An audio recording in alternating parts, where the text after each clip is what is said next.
Hey guys, and welcome to this surprise episode of the Shrewsbury Biscuit podcast. So much of a surprise, it's a surprise to me. I didn't think I was going to have a show to bring you for you today. I was kind of having a week off, if I'm honest, but I was cleaning through my laptop yesterday, and I found these two interviews stashed away in a file that I didn't even know existed, and I don't know why these were there. But these are two interviews I had from Comic Salopia. Remember that? Way back when? But we got these interviews. I edited them last night and I got them ready for release today. And there's no other reason why these interviews have not been released other than the fact that I didn't know where they were. I didn't know, I forgot. My bad. I do apologise to the guys that were interviewed for the later release, but it's not such a bad thing, we keep the Comic Salopia thing going. Reminds people of what it was, and actually, you know what? This episode, even though it was only a few months ago, shows a lot of growth in both me and Shane and our abilities, and you know what? It was really nice listening to them back. This episode is going to be split into two parts. The first part, you're going to be listening to Phil Davies. Phil Davies is one of the nicest guys I ever met. He's a good guy. He writes for children's programs. The ones he mentions are Go Jetters and the Furchester Hotel. If you've got little ones and you've had CBeebies playing in the background, you'll know them very, very well. Part 2 is going to be an interview that we did with Nathan Proctor and Andrew Richmond from Mondo Comix. Nathan's a good guy. He's a guy that was, he was about to give up the whole writing game for comic books until Andrew came along and took him under his wing. It's a really nice story, and they make some amazing work together. I think Nathan's a really good writer, and Andrew's work is just phenomenal. I remember standing and looking through all his oil paintings, and he has got so much talent, and he's give this guy a chance, and it's a really nice thing to see. So I hope you enjoy that. Now, before we get into this episode, I want to give a shout out and say thank you to Claire Bellamy for bringing this to my attention. I want to give a shout out to a young guy called Will Dean. He's the owner of Shrewsbury Skateboard and Streetwear store Morale. And he's launching something called Fleet Socks as he prepares to run the Berlin Marathon, which was this Sunday just gone, the 29th of September. And, the technical socks and with colourful designs and materials tailored for running and other sports activities. But they are also socks with a purpose. And the quote here says, 4 years ago, a close relative and loved one was diagnosed with early onset dementia and Alzheimer's disease, says Will. It's been tough accepting this diagnosis and realizing that time passing leads to the inevitable getting nearer and nearer. At Fleet Socks, we aim to inspire everyone to make memories and enjoy the present whilst making a conscious choice to help those affected by the disease. And Fleet Socks will be donating 80% of their profits to their partner charity Alzheimer's Research UK, with the remaining 20% reinvested into the business to help it grow and create sustainable impact. And there's another quote from Will at the end here. It says, when I started running, I've learned the hard way how important a well-designed and well-built sock was after ending up with very painful feet, says Will. I'd been fundraising for Alzheimer's Research UK through a series of running events, but wanted to go further. Creating Fleet Socks is a perfect opportunity for me to deliver a great product to market whilst also supporting this cause that's close to my heart. Now look, this kid is doing an amazing thing. He's putting his body on the line to raise money for something that's close to his heart, and I can do nothing more than commend him with my highest regard. These sort of things really do give me hope for the future. He's 20 years old. He's got a lot of life ahead of him, but yet all he's doing is trying to help others. And, well done. And I know this is a day late after your marathon. I hope you did well. And if you guys want to help contribute, go to www.fleetsocks.com. That's FLEET socks.com, and you can buy the socks there and you can raise some money for Alzheimer's. Well done, Will, and thank you, Claire, for bringing this to my attention, because I love these kind of things, you know that. Now, look, let's get on with this episode, and I hope you enjoy it. And drop me a comment afterwards. Let me know what you think. You can email me, shrewsburybiscuitpodcast@gmail.com, or you can just drop me a message on Facebook. I'll get back to you eventually. And hope you enjoy the episode, and peace out. Catch you guys next week.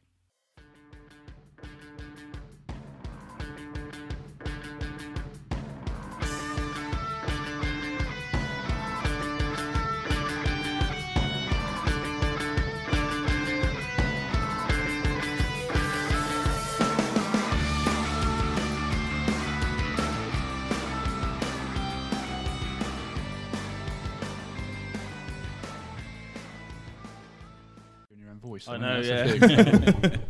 I'm never speaking again.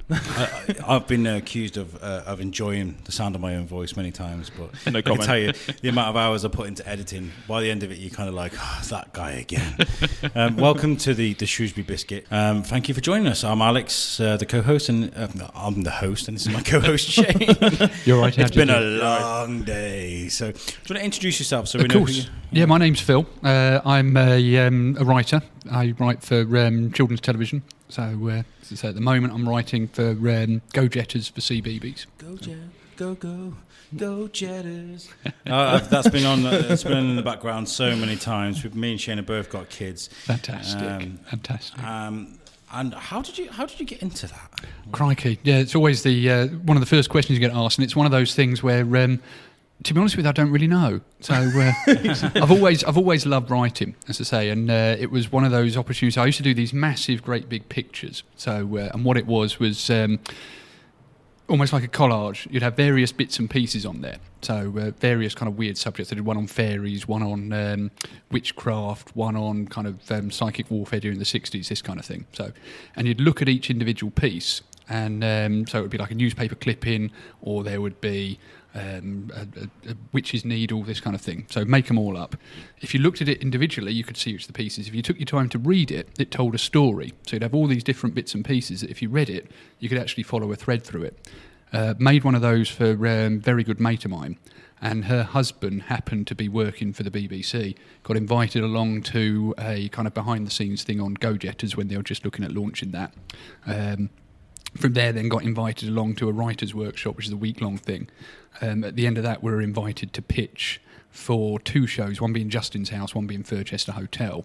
And I was just lucky enough that they quite liked what I did for Furchester Hotel, so I ended up getting a gig on Furchester as well. Wrote for Furchester as well. Wow. Yes. How has that been like? Here is Elmo and Cookie Monster. Do something great with him. It genuinely was mind blowing, because I managed to get to see them filming it as well. So and then you're sitting there thinking, I remember watching Cookie Monster when I was about 3 or 4 years old, and here he is saying words that I've written myself. I mean, admittedly, it was only Cookie, but it was Cookie that I'd written myself there, and you're thinking, blimey. And then you suddenly realise that it's not just me going to be watching this, it's like millions of children everywhere. Hold on a second, they're not real? What's he doing with his hand? Oh no, Cookie Monster's real. Yeah. These are all like properties that I guess our kids really enjoy, especially like Elmo. Yeah. Elmo, he's one of the classics, isn't he? You know? Well, that's it. Yeah. And you kind of when you're there meeting the actors and the performers and things like that as well. But when you're watching them perform, all you're concentrating on is the puppets. The performers just kind of disappear into the background. But it's all the voice work and everything like that they're doing with it and stuff. There's a lot of work that goes into it. Well, that's it. Yeah. I mean, you kind of turn up and you'd see like a whole kind of sound rig there. You've got all the set and everything like this, which of course is a lot smaller than you're expecting it to be. You expect it to be absolutely huge, but they've got everything kind of tucked away in little places and things like this. But I've been watching a series with Jim Carrey on Now TV called Kidding. I don't know if you've ever come across this. I've not seen that one yet. No, Netflix for me. So. It's worth watching. It's about a guy who's Mr. Pickle, a bit like Mr. Tumble, this kind of beloved character everywhere he goes. It's like Mr. Pickle, But this guy has lived this life of being this kid's character, living inside this kid's character's mind for so long. He just doesn't know what's real, what's right, what's up, what's down. I guess being involved in that sort of environment It's kind of a weird spin on how do you know what's right for kids? What's right? Do you finally get immersed into it? You know? Yeah, you do. I mean, it's not just when you're writing it. There's a team of you. So obviously, I write script. There's a group of writers that work for them, but you'll send in the script. I mean, it's not just a case of sending the script and that's it. To start off with, you have to pitch forward your ideas. So you send forward your idea. If the producers think, yeah, there's some legs on that, then it will be a case of, write it out a little bit further. So the actual stage to write a script is probably from first idea to it actually being finished, probably about 3-4 months, something like that. I guess there's lots of work to be like, is there anything hidden in the language that we're using? You've got to be so careful. And they have what's called a team on board that will check it for things. So you can't have stuff that kids can easily copy. So things like where you have the old stuff when I was growing up, you'd have kids with tin pots on their head and things like this. Big no nowadays. So anything at all that it must be a minefield. Yeah, and you have, as I say, you have like a proper group there who will check it and make sure that that's okay. But also the fact that because Go-Jet as being a geography program rooted in reality, you can't make stuff up. So you have to have it. If you're saying, right, we're going to the Chocolate Hills in the Philippines, and it needs to be right. Okay, let's have a look at to make sure that's there. What time of year are you going? Right, we'll need to make sure that things match up with that. And then it's also a case of the animating team as well. We'll come back to you and say, fantastic idea, but there's budgetary requirements. There's the fact that what you're asking us to do is not feasible. So it's always, although we kind of drive the story and write the ideas and things like that, there is always feedback from other people there who are saying, well, maybe rein that bit in, or that bit's fantastic, let's bring that bit out and things like this. So. And like a lot of kids' TV can be accused of being repetitive because it is a lot of colours and numbers and Sesame Street, for example, the word of the day is all these kind of things. So that's why I really like Go-Jetters, because it's, like you said, it's a geography-based program and it's teaching people about kids about the world. Yeah. What is it like actually writing the things that are generic? Can it get tiring? Can it get, It's always an interesting challenge because you have what's called the format points. So certain things like with Go-Jetters, you'll have noticed there's always the funky facts. There's more often than not of rooms to launch or a trucks to launch. There's, as I say, the various characters have to get their catchphrases in. So you'll have Zuli going on about not cool and Kyan saying he's aced it. So you'll have these certain points that you have to bring in. But you also need to bear in mind that when you're writing these things, you've only got so many lines to do it in. So Go-Jetters is 11 minutes and that's it, and within that 11 minutes, talking about format points, you'll have the opening credits, you'll have the funky facts, you'll have the closing credits and things like this. So before you've even started, you've got 105 lines to work with, and you may well have lost 20 or so to format points. The problem as well, they always have a problem to solve. That's it, and trying to come up with something new. And one of the big things that usually happens, you send in an idea, and one of the big things that comes back is, why have they gone there? What's the point? Why has Grandmaster Glitch suddenly decided he wants to go to Antarctica? And it's like, because he does. Yeah, and it's like, that doesn't quite work. So you kind of have to come up with motivation for everyone. And when you've got a show like Go-Jetters, which is, as I say, now 102 odd episodes, 104 episodes that have been made and broadcast, when you're coming up with ideas for it, it's like, yeah, it's a great idea, but we've already done that in like Panama Canal, or that one's already happened here. Yeah. And there's also considerations that you want to kind of give equal billing to the whole world. So I mean, it'd be dead easy just to keep basing them in the US and the UK and Europe, but then you've got other areas as well, of course, which you also need to look at. And there's also, believe it or not, issues of copyright with some of the landmarks and things like that you're going for. Easter Island, sort of thing, Yeah. What's the reach for Sorry, I'm hogging the mic here. Yeah, what's the reach like for Go-Jetters? Do you make different versions of it for different countries? It does get translated, so it does get broadcast worldwide. Target audience is around about 4 to 7 years of age, so we're kind of slightly higher on the CBeebies side of things. But I've found, as I say, just as many adults like yourselves come along and say, "Blimey, you've written for Grandmaster Glitch, you've written a Grimble." It's one of those things where you find yourself like singing "Go Get It." But when you've got no kids in the house as well, and it's still on the telly. I still find myself telling people, "Oh, aced it," like that. Oh, not cool. No. We're on a date with you. The two things that have in common with the two of the programs you mentioned, with Justin's House and Furchester, is chaos. Yes. a lot of chaos. And there's tea. Yeah. There's tea time. Tea time. Yeah, that's it. And it's so easy just to say, general chaos ensues as a footnote or something like that. So, right, general chaos ensues, in which case you usually get a note back saying, please expand what you mean by general chaos. Yeah, you're like, well, they're just being, he throws slime around. Justin Fletcher is he's like the rock and roll of kids' TV, right? Definitely. What's he like to write for? I've not written for Justin myself as yet. So, because I've, as I say, he's got a different term working for him. But it's always kind of weird writing for somebody who... I think we have a tank going around. I was going to say, clearly motorbikes. Justin's coming in. Yeah. So, What did you say about me? I think you'll find. It's always, looking at it from the point of view of not so much writing for Justin, but writing for people like Cookie Monster and Elmo and stuff like that. Yeah. You have this whole kind of, I found a weight of expectation on you. You get this whole kind of thing, you get slightly starstruck anyway, because you're writing for somebody that you've seen on TV, years and years and years and over, and it's like a key part of your childhood. So you're kind of sitting there thinking, well, I want to do him justice, but I also kind of want to put my own kind of stamp on him and things like that. So you kind of want to make him yourself, but yeah, so it's slightly mad. It is slightly mind blowing. I've got a really odd question for you.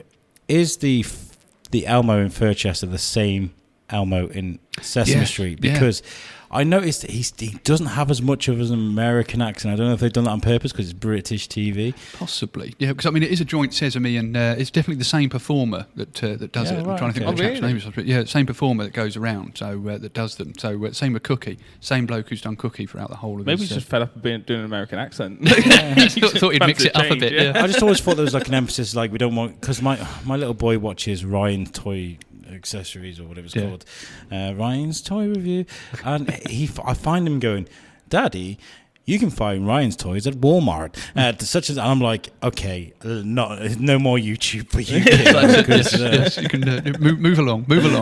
Yeah, because I guess it's important that we kind of don't teach our kids to sound American.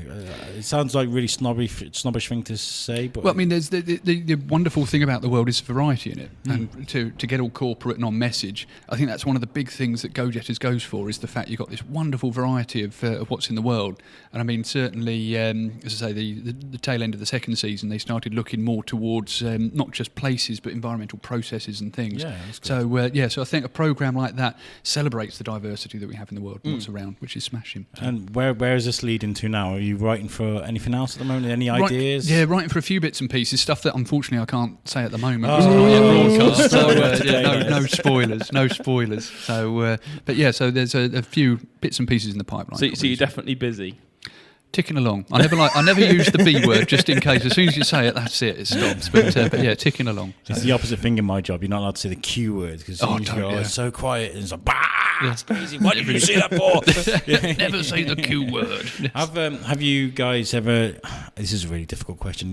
Have you guys ever dropped any clangers? Anything that people have pulled up and been like, oh, you can't do that. The big thing you have to be aware of, especially with it being an environmental programme and a programme about the world, is what's happening in the world. So you can find sometimes that there will be subjects or there will be stories or locations that, because of the state of the world we're living in, all of a sudden become particularly focused on in the media for various reasons, some of them not particularly positive. And so you have to be aware from that point of view that some stories perhaps aren't able to be shown, some of them aren't able to be shown again because might have characters or touch on themes that are then latterly deemed to be slightly developed into something quite dubious. So welcome to Syria. Today we are covering you'll never see the episode of when the Go Jetters visit Chernobyl, put it that way.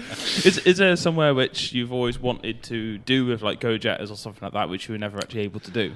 Blimey, now there's a question. I don't Newcastle upon Tyne. Like for example, like Chernobyl, or something like that. I don't know. There's I find myself getting I don't try and get too married to me pictures, me ideas, just in case. It's one of the first things you learn about being a writer is never get too hooked onto an idea, tied onto what you're doing, because there's going to be somebody there you might think is fantastic, best idea ever, but there may well be somebody there who says, well, not too sure about that or what have you. And the same with location. That's like a classic rule for writing in general, isn't it? Exactly. It's like your first story may not even be sold, so you've got to keep going. That's been like A reoccurring message we've heard today is just say yes, just do it, just go out there and keep going and keep going. Yeah. You know, we spoke to Frank Whiteley earlier, who was saying like he was doing anything and everything he could to sell his work. Yeah. You know, and how was it? Because like you said, you made quite a smooth transition into this. Was there a lot of trial and error in there beforehand? Yeah, I mean, I was started with Furchester, which was really fortunate. But the idea I pitched forward for Furchester was one that they turned down. So they'd said to me, "Look, okay, right, send forward an idea." So me being me, rather than sending forward one, I sent forward 3. So the same thing again. You kind of like if you don't put yourself forward, you're not going to get there. So and I thought, well, if everyone else is sending in one idea, at least they'll think, well, bloody hell, this Phil Davies here is sending in 3 ideas. So at least I kind of got recognised for that. But in the way that helped as well, because they said, well, the ideas you sent in aren't going to work for us, but we like your style of writing. And it was that when they then said, would you be willing to pitch forward another idea and we'll kind of help you along with that. So I had somebody mentor me through that first kind of process. It's one of the things which I've always said, I've said for ages, is that everybody, in everyone's success, obviously everyone's got skills and talents and that kind of stuff, but it ultimately it all comes down to chance. Yes. Everyone's just lucky to someone at some point has given them a chance, has given them an opportunity. And again, that's something that was said earlier, is that that there are hundreds of comedians, actors, there's sportsmen, that they're the best in the world, but they've never tried. That's it. That's it. And I think that it all comes down to opportunity and the fact that... Speak for yourself, Baldy. I'm fabulous, and I sell myself as fabulous, But, it is. And, like, all it takes is just someone just to give someone a break. Yeah. And just give them a chance to show themselves. Like that example, they didn't like your initial writings, but they liked your style, so, like, just try this. Yeah, we see some potential there. Yeah. And that's the one thing that I find it is quite humbling in a way, because you kind of think, well, there's going to be better writers than me. There's going to be writers who aren't as good as me. I certainly know myself that my limitations and things like this, but at the same time, it's that possibility where somebody says to you, right, okay, well, let's see quite where you can go. We'll give you help. And as you say, it's a lot of it. People always say right place, right time. Yeah. And sometimes it certainly seems like that. With writing for so much, does it ever get... This isn't meant as it sounds. Does it ever get boring to you? Is there ever a time when you're like, why can't I just write 3 EastEnders? I want to write an episode of Red Dwarf. Like, what's going on there? No, I love it. I genuinely love it. And the reason being, because of the kind of impact it has. I did one of the episodes I had broadcast last June, so about 12 months ago, was one about the Great Pacific Garbage Patch. And I remember writing it at the time and thinking, if it just, this is going to sound really preachy, but if just one kid out there watches this and thinks, I want to do something about that, then for me, that's what it's about. And that's really what it's about. That has happened, doesn't it? A 16-year-old kid was like, well, what we need to do is get a giant inflatable tube and we need to float it across the ocean. And he's doing it, man. He's clearing up the ocean. Exactly. That's it. He reckons by within like sort of 5 years, he can clear up that giant the garbage patch. Yeah. So that was... France.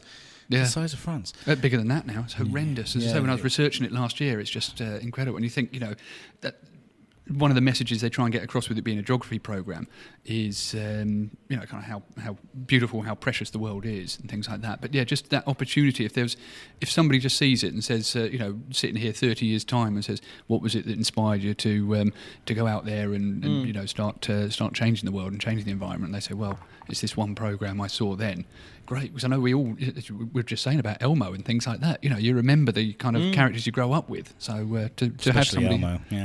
so in your utopia, where would you, even if it's not, writing for kids shows or whatever, what would you want to go into, like from this point now? Blimey. Just stay just doing what you're doing now. Yeah. I was going to say it genuinely is.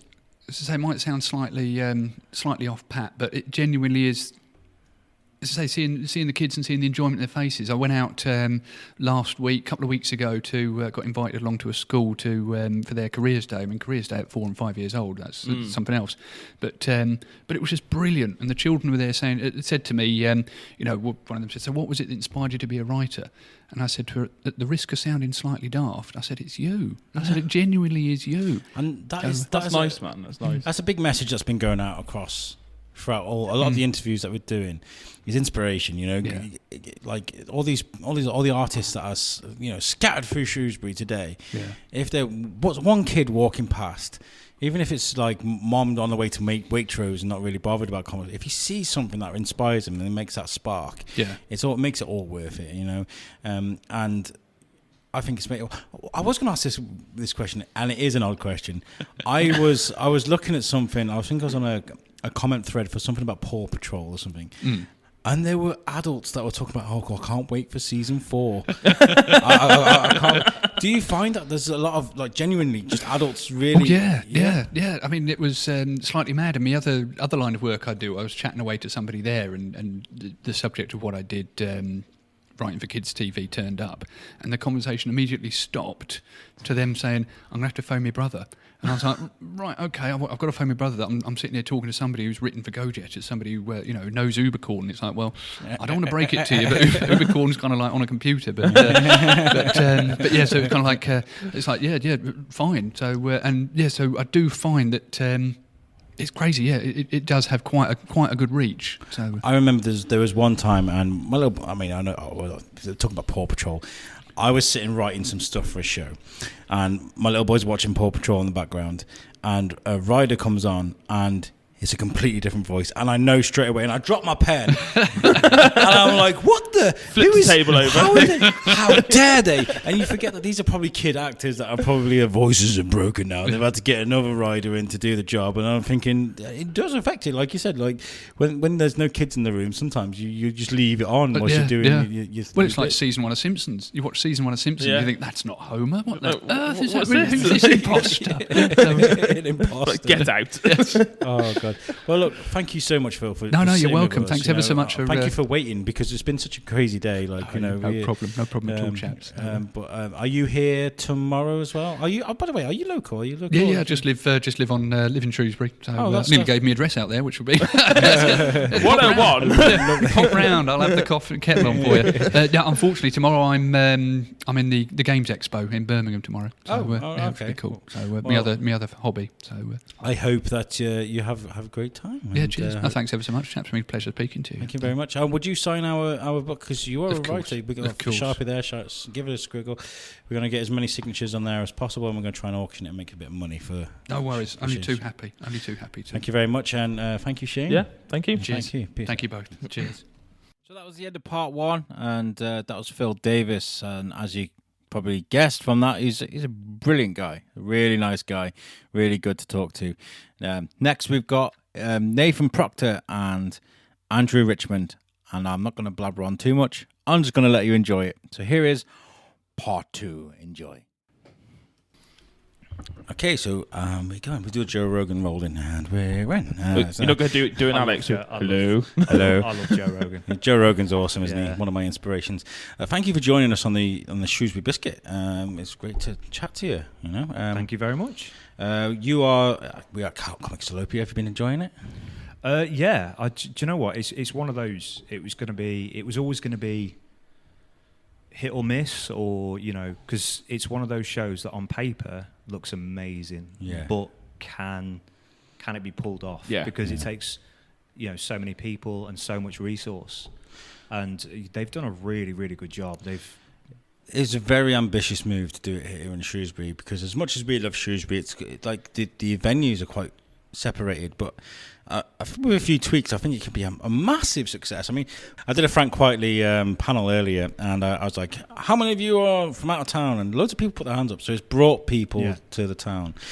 Where are you guys from? Are you local? Well, I'm from Telford, just over the way, and Andy's Somerset, Bath in Somerset, so we actually know each other through Shane. Yeah, it was one of those things that I mean I've been writing for many years, 10-15 years, and it just really hasn't gone anywhere, and I'd been plagued with a lot of bad luck and not knowing where to start, and it's been difficult, it's been really difficult, and after a few non-starts, after sort of the first 10 years, somebody was like, well, have you spoke to Andy? And I met him at ICE, and he showed me some alternative stuff. He's like, if you struggle, because he couldn't take anything on at the time, And he was like, well, you can do stuff with imagery and photos and stuff like that. And he showed me something he'd done years ago, because Andy Richmond's done. He's been published a few times over. So, and he looked at a couple of my scripts and he liked them. Good. And he wanted to do them, and then he went, actually, I've got an idea, mate. He's like, I've had this thing rolling around in my head, and the way that you've done, we both share a love of Hammer horror. Oh right, okay. And stuff. There's kind of that slow burn suspense that you don't get often. And the brilliant thing is about European comics is you can get away with doing that. You more than you can in American comics. With American comics, a bit more censorship and things. Well, it's also the way that it's sort of edited. When I'm saying that, I'm saying more the big two. The independence is different again. Obviously, they can get away with that, but they kind of hurry you along. They're like, you need to be, there needs to be a certain amount of this happening now. Yeah. Then Yeah. We need to generalize it for the audience, for the wider audience. I bet it's very cliche, isn't it? The Hammer horror thing. We know a guy that would absolutely love that, Tom. Yeah. It's a great genre. How's it going? Like, is it? It's going really well. We're getting a lot of good feedback. We're getting a lot of great feedback. There's a couple of learning curves which we're taking on board. It's the first time for me, and although Andy's done stuff before, he's still learning himself. And he believes. See, to a layman sort of art pleb like me, I can't tell a difference. I look at Octobriana, I look at Greyborough, and it doesn't look that different. But he's been talking with some of his art friends over the weekend, and they're like, "Oh, we can definitely see there's an improvement between the two." And I'm like, "Really? I don't see it." But if I was an artist, I would have been pulling. I would have been doing this already. The fine lines, yeah. So it's, but it's going really well. And how long's it been? How long have you been writing for these guys for then? With Mondo, we started around Christmas. Really? Very, very fresh. We we're both a little older than we would like to be at the start of this. We're both, like I said, I've been writing for nearly 15 years, between 10 15 years, and sending them everywhere. And have you got any artwork to go with it? Have you got any artwork to go with it? Never have. So it's always been difficult. We like your script. Have you got any preliminary sketches or anything? No. So it's really it's really hard, unless you've got some sort of artwork or something to go with it. It can be quite hard. I imagine, because you're like, well, I can't imagine how this is going to look, and without the artwork. Well, a lot of the with independent with a lot of sort of independent publishers as well, they would prefer to have a product, and there's good reason for that, because there's a lot of time wasters. Unfortunately, that sounds a bit negative, but I'll be totally honest. Out of 10 artists that you will meet, one might do some work. And we've seen a lot. We've seen a lot of that this weekend. We've seen a lot of aspiring artists, like Hal, who's just from a friend request actually. Hal Lauren, and he's amazing. Some of the artwork he showed us was absolutely fantastic, and he does a few covers, but that's you in, isn't it? Your covers. Yeah. So to be out here, hungry, wanting to speak to your Kieran Gillans, and it's really inspiring to see. But I get it. I guess it is a hard industry to get into, as you're It is, and even sort of doing your own thing, even because we decided that see, the Mondo thing, I'll backtrack a little bit. Mondo Comix is Andrew's brainchild. It's, Richmond, Mondo Comix. He'd done some stuff before. He had a bit of a publishing sort of thing going before, and it didn't work out. And because it was with somebody else, and it didn't really go anywhere. And he decided that he wanted to do it himself. And that was sort of what he was going to do, and I was just sort of writing for him. Yeah. And then it got increasingly more sort of, because Andrew's just this insane ball of creativity. This guy will pitch you a pitch in the middle of a pitch. Like, he'll be talking about a pitch. You go, I've had this great idea. It's, we're going to be doing this, that, and the other. Oh, by the way, what about this? And you'd be like, slow down. Hold on a minute. Take a step back, man. What happened to that other pitch? It's quite modest because he's been about for the last couple of days, hasn't he? And he didn't even mention that he was who he was. He's kind of just really helpful guy. He's been dragging people in for us to talk to, and he's been really helpful. And like. He has got a lot of energy. So. Yeah, he has. He's a bit like Ollie, isn't he, in a way? Yeah, yeah. He doesn't stop. No one's like Ollie. Not quite. No, not quite. But I mean, Andy's somebody who does an oil painting a day, and he'll do a page or two a day on top of a full-time job, and planning a wedding. He's planning a wedding. But we say to him sometimes, this is me, and there's John A. Short of Cult Creations. He's worked on a couple of Mondo projects as well. I'll give John a little mention there because he's awesome and his stuff's awesome. But and we sort of laugh and we're just like, you really need to slow down, man, because I really don't want him to burn out. I don't want him to sort of get to a point where it's a chore. Yeah, because he really throw enjoys the towel in or something. Exactly. Yeah, we've done that before. I mean, when I first started doing podcasts, and I did the Thor's Kin podcast, I was like, we can do a spin-off called The Weekly Bazaar. Sorry, that's where I know. Yeah. Well, you know Thorskin. Yes. Oh, fantastic. Yeah, that's awesome. I do. Yeah, fantastic. But I was like, we could do the Weekly Bazaar, and we could do the superhero bar fight, and we can do this, that, and the other. And at the end, and I was like, I picked up the Shrewsbury Biscuit, and we did this, and then I was just kind of like, this is too much, man. We got rid of the superhero bar fight and the Weekly Bazaar thing because it's hard when you've got so many ideas, but you can't do them. Well, the thing is, as well, you run the risk of starting to it becomes a drain and you don't enjoy it anymore, and that's the last thing that you want, because that's ruined it forever. You never look at something the same then, and I don't want Andy to do that. I get his enthusiasm, and I keep. The thing is, I'm just as guilty as pushing him as he is pushing himself. But at the same time, it's kind of like, I'll pitch him something and go, look, right, scratch that, just. This is our baby now. This is our baby. Don't do anything for a bit. But then, he'll get back to me with another pitch, and it's just like, he's got some talent though. I was just looking through his oil paintings and stuff. It's amazing. I nearly tore some at the bottom. I'm joking. I would never do that. No, he's a real tour de force when it comes to creativity. He's amazing. We've got another young guy, Kyle Wright, as well. He's actually in our Teaserama book. Kyle, he's a young guy who he works in Forbidden Planet in Wolverhampton.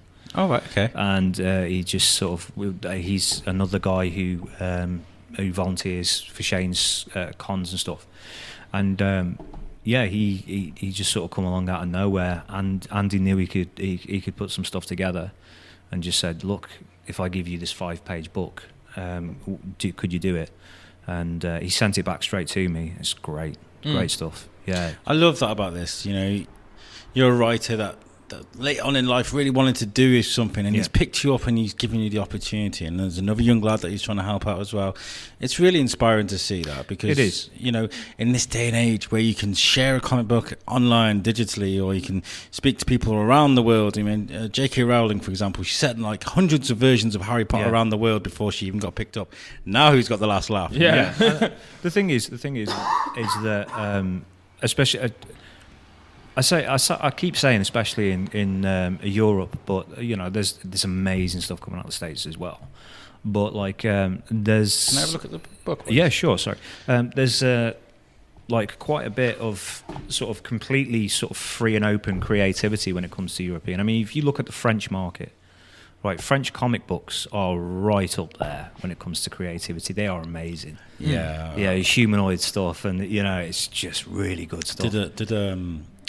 Did a lot with. I did an interview with Charlie Adlard, and he does a lot of French comics. Yeah, he does. Yeah, he does. He's got a huge passion for it. But I mean, if you remember, Asterix and stuff when you're a kid, the detail they put into it, draw every single character to the finest detail. Well, the thing is, I mean, even back then, I mean, they've got the sort of the more undergroundy stuff that doesn't really, that's more sort of, people know less about. But I mean, like you said, Asterix, Tintin, you know what I mean? Or Tintin's Belgian, isn't it? But it's. Yeah, we get it. Yeah. But and this is great stuff. And like I said, Humanoids, you look at their back catalogue. Humanoids' back catalogue is amazing. Yeah. Such good stuff. And like I said, Charlie will tell you the same. Some great stuff. And we've got an opportunity. You know, we do have the opportunity to be able to bang out some really fresh stories, and it is competitive. Yeah, it's very competitive. I've seen it. What are your kind of influences? What do you like to write? What's your genre? A lot of my influences are classic literature. I mean, I love, you know, comic books is my first love. I mean, going back to my early childhood, I went to this small, you know, strong Christian school out in the sticks where all we did was read, and we had like a secondary school up the road who had a swim pool, so it was swim, read, read. That's very much what. It was a lovely little school, but you know, it's in the middle of nowhere. Church over the road. You know, choir sort of practice and stuff like that. So we had classics, but we also had like, and we were talking about this earlier on, so it's fresh in the mind. Have you ever seen like the ghost books that have like regional, like the little regional ghosts mythologies and stuff? You get like little like little paperbacks and and ghostly tales of Shropshire for us, but there's like, you know, so many, and they've got like these little few page mythologies, like ghost stories. They're amazing. Yeah, I loved that stuff when I was a kid. Yeah, and there was one. There's what's the guy's name? The poet, the highwayman. Forget the guy's name. But there was a illustrated version, really sort of gothically illustrated, released in the 80s, in the mid 80s. I remember I read that so many times. Yeah, and just the art from it, I just totally fell in love with it, and that was pre-comic books for me. I mean, I'm about 6-7 years old at the time, and then you know, within a year of that, a couple of people sort of like passed on a few X-Men comic books. Alfred Noyes. Yes, Alfred Noyes. Yeah, but there was a version released, because I think it was written years and years. Yeah, ago. yeah. But there was a version released. Like a press, this illustrated. The guy he was a really obscure painter, the illustrator for it. I forget his name. He was like an award-winning painter, and he did all this really mad stuff, like graphic stuff, and it's all like negatives, you know, like a negative. Yeah. Really, you know, there's like blacks, and then there's negatives on it. It just looks amazing. And like the first time I saw it, I fell in love with it, and that was it. I actually wanted to be an artist originally, but I wasn't very good. I'm the same as writing. I'm writing. I feel like I could be a writer. I did start a synopsis for a book. It's in a case up in my sock drawer upstairs in my bedroom. But I started chapter 1, and I think I spent like a whole night writing about how the fire reflects on the guy's face. It was got too much detail. I was just kind of like, this is hard, you know. It is hard, yeah. What the worst thing is, and especially with comic books, is dialogue. Yeah. It's really, because I always find it really, really helpful to me to sort of run it back in my mind, because you can write all this stuff and it feels clever, sounds clever at the time, and then you think about it and people don't talk like that. Yeah. And they wouldn't say that. It's ridiculous. And that can work if you're working on a hyper-real sort of story like superheroes and stuff. You can get away with that because you know, it's expected. And sorry, I don't mean to, it sounds sometimes like I'm talking down about it. That's not the case at all. I love superhero books. No, but it has certain clientele, doesn't it, where it has to be very what's the word, it's got to be it's got to be to the point, and you can't dance around it, you know. Whereas something like Watchmen or something, you know, the first few panels of Watchmen, you read it and it reads like a horror book. It's like you know. There's a big difference. And I think that's the difference in some of the early British invasion that went over to America, because they weren't used to writing comics in the same way. Yeah. Again, that's not a slight on American writers, but they knew how to get, because the editors and the publishers don't want a slow burn. It's instant gratification, which is what a comic really is, especially the American, you know, the original So it's when it first started going over, it's kind of like it was either hit or miss, whether they liked it or not, because it's kind of like these guys are taking too long. And you can't do that with superhero comics. Some of them did okay, but you'll see how a lot of the British writers started off on sort of more obscure titles like Swamp Thing and stuff like that, because it was more suited to that style of writing. Yeah. And Swamp Thing, I can imagine being really hard to write about. There's so many. If you've ever read Swamp Thing, I've read quite a bit. I love Swamp Thing. Sometimes you can look at a page and it takes a couple of seconds to work out what is what. So imagine writing that. I always imagine. Yeah. Well, the thing is with Swamp Thing, did you manage to get hold of Manatee Paquette? No, we did the Frank Quietly thing as he was doing his drawing. Oh, really? Yeah. He's a darling. He's a really nice guy. He was his and Scott Snyder's run on Swamp Thing on New 52, I firmly believe is one of the biggest sort of underrated. Yeah. As far as I'm concerned, it was the best book in New 52. I really liked Batman. Enter stage left. Yeah. Okay, so we do this every time. There we go. Sorry about that. That's right. Hi. Hi there. How are you? I'm very You just well. walked in. Would you like to introduce yourself? I am Andrew Richmond. I'm Mondo Comix. Myself and Nathan. Oh, bye. Hello. Testing. There you go. Hello. He's the evil Dr. Mondo. Dr. Mon- We've been talking about you, sir, Well, and your comics. thank you. First of all, I want to say, thank you for giving young people and writers an opportunity, because we've just been talking about you and how you find this. You saying there's a young chap that you're helping at the moment, and yourself, you're giving people opportunity to shine, and you've got an amazing talent. So I just want to say thank you for keeping this alive, because it's a great platform. He's like, what have you been saying about me? What have I walked in? We were talking about because I've been quite honest about it, and I was ready to jack.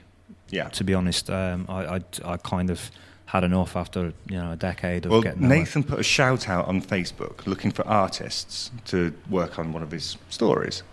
So, I was in the middle of doing many projects, but I thought that surprise. Yeah. So I said, we'll have a look. So I started laying it out, and then we were chatting on Facebook and stuff. And I've met Nathan a couple of times, and he we started chatting about other projects. So we did. Do you know what? I've got an idea, mate. Yeah.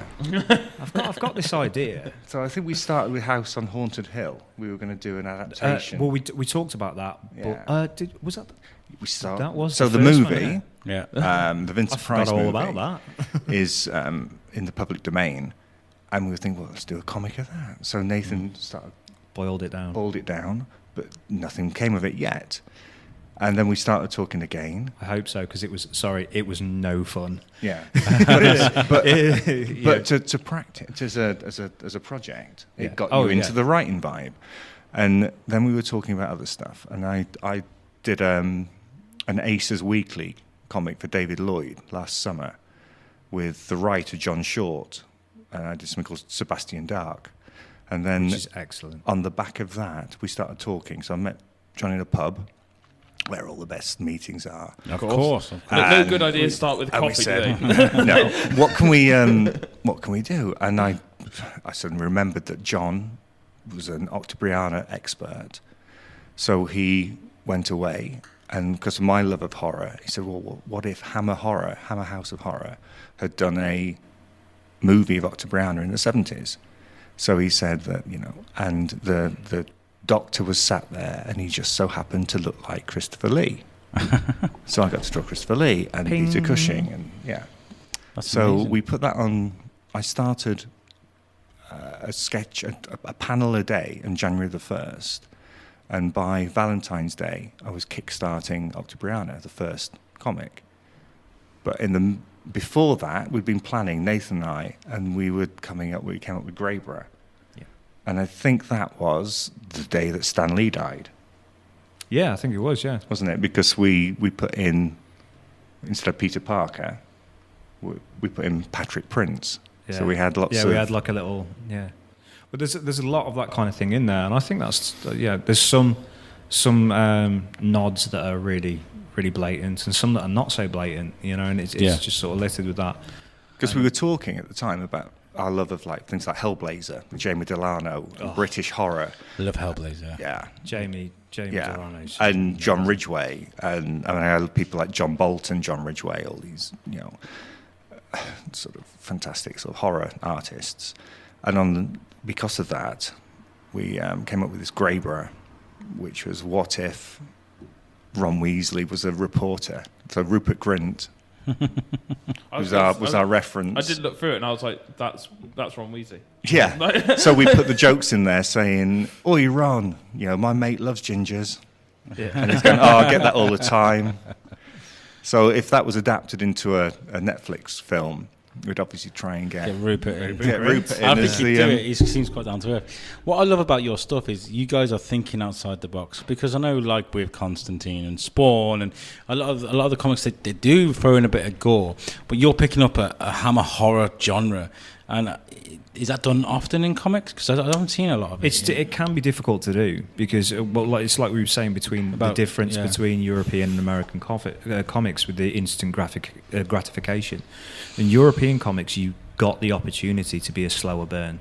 Yeah. And people and readers are a lot more forgiving. They will stick with it. Yeah. And again, no slight to American readers or comic book writers. It's just that's the way it's always been. Yeah. With American comics, things are changing a little bit now. I mean, some of the stuff that's coming out of Image Comics, especially over the last sort of 10 years ago, is absolutely fantastic. But so we've got this. We've got an opportunity to do these things that are a little bit more suspenseful. So if there is any gore or something, or we like to put in like at least like a big panel, so at some point in where it's just graphic and nuts. Yeah. I mean, as kids, that's what pulled us into the Hammer movies and all the stuff that was on late at night on telly. Yeah. Was a bit of boob. It was a bit of boob, blood. Yeah. And a character actor with a crucifix and whatever. We're just simple children at the end of the day. Yeah. You don't watch Friday the 13th and not expect any of that, do you? Yeah. But the thing, but that's the thing is like, I know Andrew is as well. I mean, Hammer is a particular love, but there's more than just, oh goodness, yeah. There's so much. I personally love the beauty in the Universal pictures from the 30s and 40s as well. It's stunning. So and even up to some of the slasher movies. So it's kind of like that. It's all across, and.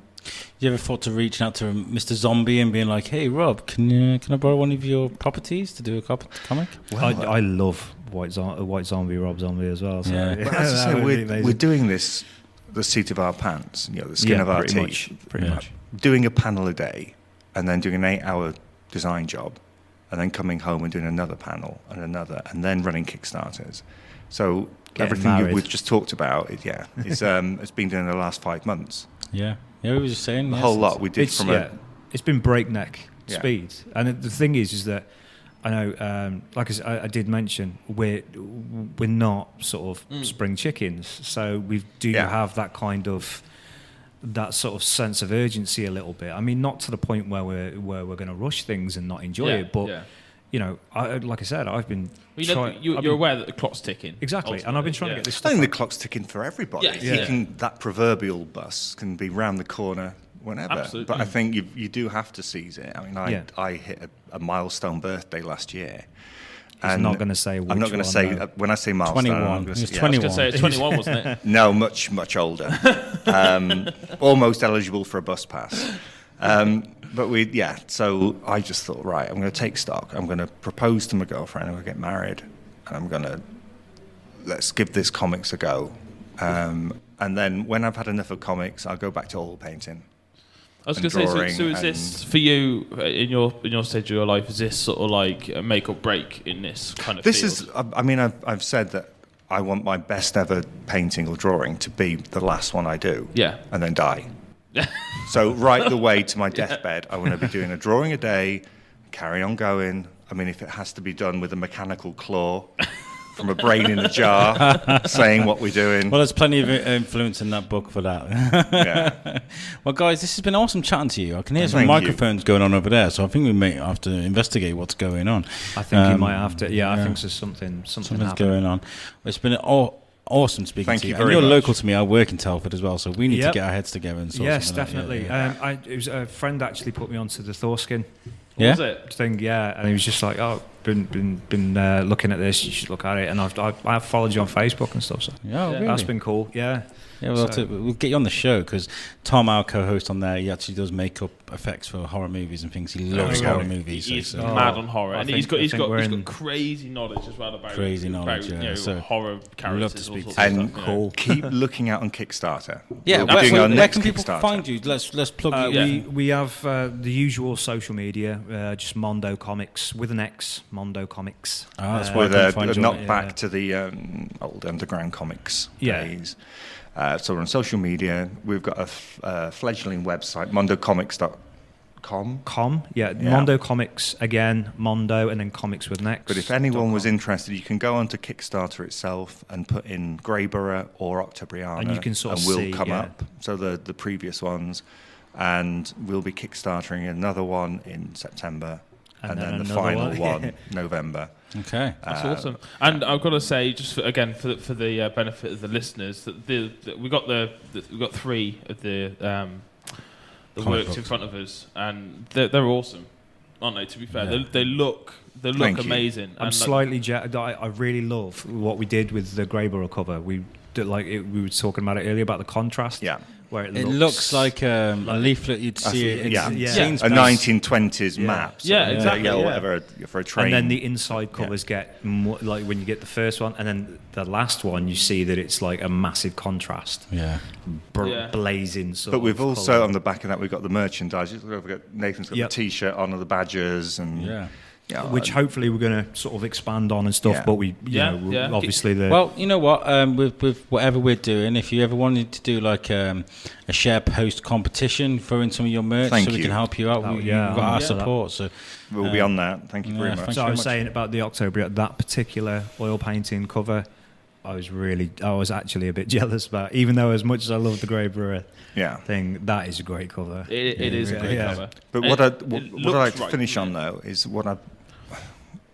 the great thing we're working with John and Nathan is that if not, I'm a one-man band, and I will end up doing the oil paintings, and I'll do the lettering, and I try editing. So I'm trying to get as many people in as possible because it's knackering. So you're after artists. So we put a shout out for artists, letterers. I mean, eventually we'd want to introduce colour. So we'll be looking for colourists. I mean, we were doing the networking here, as you do, and I had there's a guy called Lawrence Campbell. I've known Lawrence for ages. He works for Mignolaverse. He's a legend. For BPRD, and he's going, if you want to draw, I said, well, what about 5-page? I can't do your 5-pager. But so we're just looking for all manner of stuff. Shout out then. But it's one of those things that, Andy's taking like a lot of the brunt of the load at the moment. There's a couple of us that are writing for Mondo at the moment, and Andy's doing the majority of it, which... he's handling it for now, but we could ideally sort of recruit a few people. The missus is supporting, but or the missus to be, but we have to be very careful. How long for is the question, isn't it? Yeah. So it's one of those things we just are trying to expand and stuff. It's not always easy when you're sort of trying to get people to collaborate, because sometimes we kind of get it. We completely feel that. I mean, we're doing this podcast, we're doing grassroots and stuff. It's all grassroots, and like it is difficult. Trying to we've got big ambitions. We've talked for hours about where we're going to be. That's what it's like. Hello, listen to me. Listen to the voice. You kind of get with comics is collaboration can be a dirty word. People. I love it. Yeah, it's important. Kind of like screw you, pay me. Yeah, the attitude, and it's like, or people that dip in and dip out. And it's kind of like, well, we're building up to the point where possibly we, hopefully in the future we could pay people. I mean, as a collaborator, Nathan's a dream. He'll come up with a finished script. I think he's a dream. He's a dreamboat. He's gorgeous. There we go. Right, guys, thank you very much for joining us. Let's go find out what's going on over there. Thank you. Thank you very much. Cheers.